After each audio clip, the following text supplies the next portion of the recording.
The easiest way to assemble your action rack is to first insert the vertical support tube into your vehicle's 2-inch receiver hitch. Once the vertical support tube is in place, insert the compression shoulder bolt through your receiver hitch pinhole.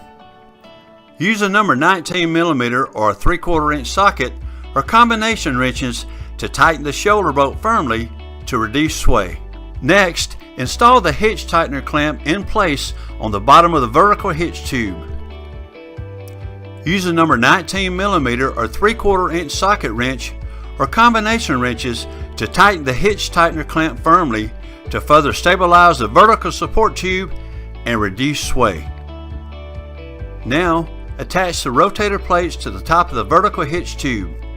Holding a rotator plate in one hand, insert a 10mm Allen bolt through the center hole.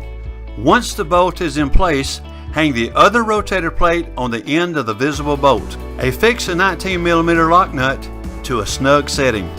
Do not over tighten, as this will hamper free movement of the rotator plates.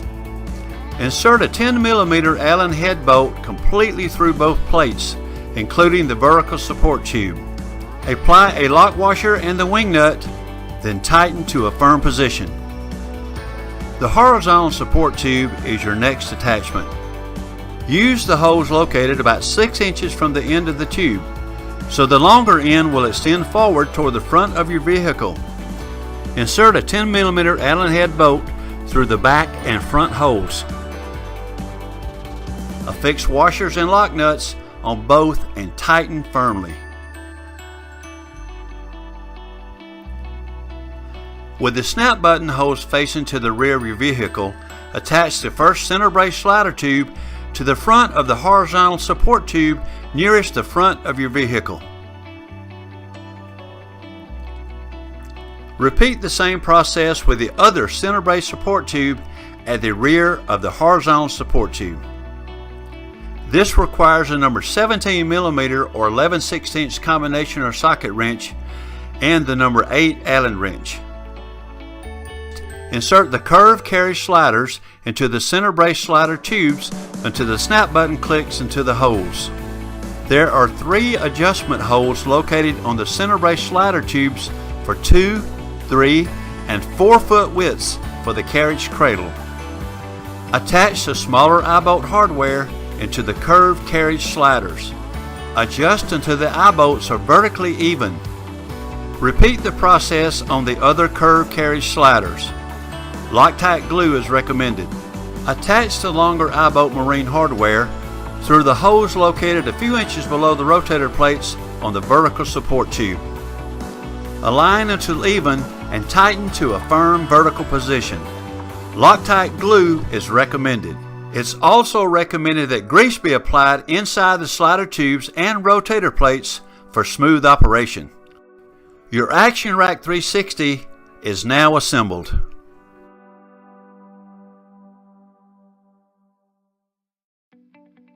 The Action Rack 360 is easy and simple to use. It's a portable light-duty rack that attaches to the receiver hitch of your vehicle. Now secure the rack to your vehicle with a shoulder bolt. To further secure the unit, attach the hitch tightener clamp. Adjust the carriage cradle to the angle that best suits your cargo carrying needs. You can adjust the rack vertically or horizontally. Once you load your cargo, you have 18 ratchet strap tie-down points. Your primary strap down points are located on the center brace tie-down plates, which has 8 holes for your ratchet strap hooks. The center brace tie-down plates provide the most leverage for securing your cargo. There's a total of 10 marine eye-bolt secure points. The marine eye-bolt hardware are secondary tie-down points. 8 are located on the carriage cradle and 2 on the vertical support tube. You have the option to accessorize the Action Rack 360. J-racks can be attached for carrying multiple kayaks. Insert a cargo carrier into the 1.25" opening located at the bottom rear of the Action Rack and haul extra equipment. Easily attach a bicycle rack, load your bike and kayak, and be on your way. Insert an 1¼ inch hitch adapter tow ball mount on the lower rear of the action rack. Now you have a light duty tow package for hauling your Sea-Doos, light boats, and small utility and cargo trailers. Always follow manufacturer specifications when using accessories with the Action Rack 360. When you're done with the rack, dismount the cargo. Once your cargo is unloaded, now remove the action rack from your vehicle and fold it into storage position. Stow the action rack away until you need it next time.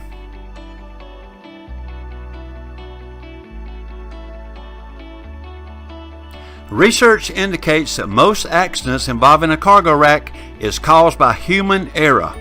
It's extremely important to secure your load properly on the Action Rack 360.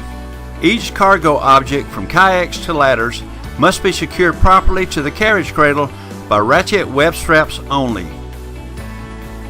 Cargo must be secured lengthwise and crosswise to prevent shifting in any direction. There are 2 center brace tie-down plates welded to each center brace slider tubes. These are the primary and strongest strap-down points, offering the most leverage for your cargo. The eye-bolt strap-down points are your secondary tie-down options. For cargo loaded onto the carriage cradle in an over-the-cab profile or in an unbalanced position, it's highly recommended to attach an additional ratchet web strap crosswise completely over the cargo. The Action Rack 360 has a 12 feet maximum length limit and a 150-pound cargo load limit. The unit has an 1¼ inch receiver tube opening located at the lower rear, which is rated for Class 1 towing only. This is for light-duty towing for equipment such as small utility and cargo trailers, Sea-Doos, and small boats up to 2,000 pounds maximum. Do not go over the maximum load. No matter how tight you make your tie-downs on your cargo, they will loosen up as the vehicle's suspension vibrates your load. Stop after the first 10 miles and retighten your ratchet tie-down straps and check periodically thereafter. It's highly recommended that you study and read the Action Rack 360's owner's manual for further information and details.